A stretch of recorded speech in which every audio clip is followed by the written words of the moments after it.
Bonjour à tous et soyez les bienvenus dans ce point d'information sur Ecclesia TV. La messe d'action de grâce de la famille franciscaine en l'honneur de la fête de Saint-François d'Assise s'est tenue à la paroisse Saint-Étienne de Koumassi le dimanche 8 octobre. L'Eucharistie a été présidée par le frère Nicodème Kolani, vicaire provincial des frères franciscains au lendemain de la messe d'ouverture de la rentrée pastorale diocésaine de Grand Bassam. Détail dans un instant. La messe solennelle d'ouverture de l'année pastorale du diocèse de Yopougon a été célébrée mercredi 11 octobre 2023 à la paroisse cathédrale Saint-André. Le presbytérium, les religieuses et les responsables des groupes, mouvements et associations issus des 54 paroisses ont participé à cette célébration eucharistique. En Côte d'Ivoire, la grande famille franciscaine a célébré une messe en l'honneur de son saint patron le dimanche 8 octobre à la paroisse Saint-Étienne de Koumassi. Fêté le 4 octobre, Saint François d'Assise renonça à toutes ses richesses pour consacrer sa vie aux plus nécessiteux et à la nature. Il est aussi le fondateur de l'Ordre des Frères mineurs OFM. Un reportage de Frédéric Monet commenté par Myriam Orsan Eno. Le dimanche 8 octobre dernier, les paroissiens de Saint-Étienne de Nouveau-Koumassi ont prié avec des membres de la Fraternité des franciscains et d'autres communautés sœurs à l'occasion de la messe en l'honneur de leur saint patron, François d'Assise, dont la solennité a lieu chaque 4 octobre. La célébration eucharistique a été officiée par le frère Nicodème Kolani, recteur de l'Institut catholique missionnaire d'Abidjan, ICMA, par ailleurs vicaire provincial des frères franciscains. Il avait à ses côtés d'autres frères et religieux, sans oublier la présence des religieuses. Le frère Didier Akonwounpan, sous-prieur du couvent de la Fraternité des Bénédictins de Cocody, a relaté aux fidèles présents la vie de Saint François. Nous sommes aussi émerveillés de l'éruption de Dieu dans notre humanité par les œuvres de notre Père François. Ami de la nature, promoteur de l'environnement, François était séduit par l'œuvre de la création. De sa richesse matérielle, il nous laisse l'héritage d'une grande richesse spirituelle. Il les a également invités à répondre à l'appel du Christ dans leur vie. Venez à moi, vous tous qui peinez. Le Christ veut partager sa vie intime avec chacun de nous. Intelligent, abruti, menteur, inconscient, voleur, sage, paresseux, venez à moi. Cette invitation à la conversion progressive est un cheminement à faire. Viens tel que tu es pour te laisser émonder par le Seigneur. Après l'exhortation, ont suivi les autres étapes de la célébration eucharistique, puis la série des allocutions, dont celle du frère Sylvestre Bini, secrétaire de la famille franciscaine en Côte d'Ivoire, qui a présenté la grande famille franciscaine. La famille franciscaine n'est pas seulement une institution juridique, mais une communion spirituelle et fraternelle qui existe. De fait, entre les nombreuses communautés d'inspiration franciscaine à travers le monde, elle regroupe des hommes et des femmes qui, pour suivre Jésus-Christ, se sont insérés dans l'héritage spirituel et les propositions de vie évangélique formulées par Saint François d'Assise au XIIIe siècle. Aujourd'hui, la famille franciscaine s'étend au monde entier en diverses appartenances confessionnelles, catholique romaine, anglicane, protestante, orthodoxe et autres.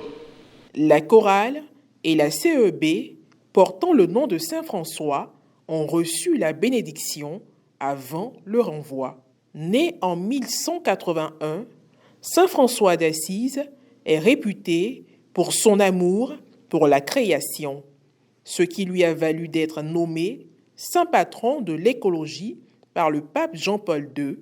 Il est également le fondateur de la Fraternité des Frères mineurs ou encore les franciscains avec l'approbation du pape Innocent III et le précurseur du dialogue interreligieux. 2 ans après sa mort, En 1228, il sera canonisé par le pape Grégoire IX. Chaque 4 octobre, l'Église célèbre et la famille franciscaine avec la fête de Saint François d'Assise, qui est notre saint fondateur. Avec la jeunesse, les composantes de la jeunesse franciscaine et tous les mouvements, nous sommes rassemblés pour célébrer, remémorer la vie de Saint François d'Assise sur cette paroisse. Poursuivons dans cette édition, le diocèse de Yopougon a ouvert son année pastorale mercredi 11 octobre autour du thème « Prions le chapelet et le rosaire » selon les recommandations du pape Jean-Paul II. L'ordinaire du lieu, son Excellence, Monseigneur Jean-Salmon Lesoutché, a dévoilé le thème en présence de la communauté chrétienne à la paroisse cathédrale Saint-André. Frédéric Monet, Morel Poti. La communauté diocésaine de Yopougon était réunie mercredi 11 octobre dernier en la cathédrale Saint-André pour la messe d'ouverture de la rentrée pastorale 2023-2024. La paix soit avec vous. La célébration eucharistique a été présidée par Monseigneur Jean-Salomon Lesoutché et concélébrée par plusieurs prêtres du diocèse en présence des religieux et religieuses. Dans son homélie, Monseigneur Jean-Salomon Lesoutché a invité l'Assemblée à la prière et à la miséricorde dans le cheminement avec le Christ. Il faut que le Seigneur nous donne cette aptitude à souffrir de voir des âmes se perdre. La Vierge Marie disait aux enfants de Fatima, combien d'âmes vont en enfer parce qu'il n'y a personne qui prie et qui se sacrifie pour elle. Priez et faites pénitence. Vous prenez toutes les apparitions de la Vierge Marie, c'est le principal sujet.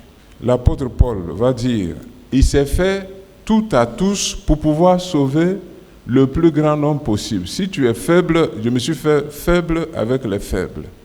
Juif avec les juifs, avec les païens. Et il conclut, je me suis fait tout à tous. C'est ce que Jésus essaie de faire.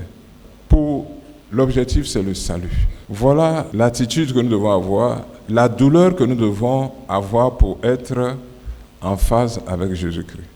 Vicariat forain Saint-Jean-Baptiste. Le rite de l'envoi en mission a été exécuté par le père Inguessan Lilo, qui a par la suite présenté à l'Assemblée les différents vicariats qui composent le diocèse de Yopougon et ses agents pastoraux, suivis de leur bénédiction par l'ordinaire du lieu. Envoie des messagers, Seigneur, dans le monde entier. Au terme de cette célébration eucharistique, le prélat a annoncé le thème de l'année pastorale 2023-2024. Prions le rosaire et le chapelet selon les recommandations du pape Saint Jean-Paul II. Si Dieu a voulu qu'un pape écrive une lettre sur une prière dévotionnelle, c'est qu'il a une intention. Et donc, ça ne convient pas qu'après le passage de Saint Jean-Paul II, qui nous a écrit une lettre, qui nous a donné des recommandations pour que le chapelet puisse être très rentable, nous n'appliquions pas cette recommandation. Voilà pourquoi nous prendrons cette année pour dire le chapelet et le rosaire comme le pape le demande en ce qui concerne le recueillement, en ce qui concerne les clausules, en ce qui concerne les prières finales et le schéma que le pape a donné, pour que cette prière si aimée, si pratiquée par le pape lui-même et par beaucoup de saints, porte tous ses fruits. C'est une occasion de communion d'abord avec Dieu, mais une occasion de communion avec les agents pastoraux et puis de communion avec les fidèles du Christ. Donc je suis sorti de cette messe tout heureux d'avoir participé à cette messe, célébrer cette messe avec l'évêque, n'est-ce pas, pour recevoir du Seigneur les grâces pour la mission. Bon, c'est un bon thème. C'est parce que je pense bien que l'Esprit Saint a inspiré Monseigneur, parce que avec l'expérience de l'année dernière, où le rosaire était encore au centre de toutes les prières, je pense qu'il y a eu des conversions. Ce nouveau thème pastoral, je pense qu'avec Marie, tout est possible. La prière du rosaire, le chapelet, je pense qu'avec ce nouveau thème-là, nous pourrons beaucoup changer sur notre paroisse et dans notre vie, dans nos familles. Un grand moment de fraternité vécu et une fève partagée au sein de la communauté chrétienne. Ainsi se referme ce point d'information. Merci de l'avoir suivi. Bonne suite de nos programmes sur Ecclesia TV. Que Dieu nous bénisse.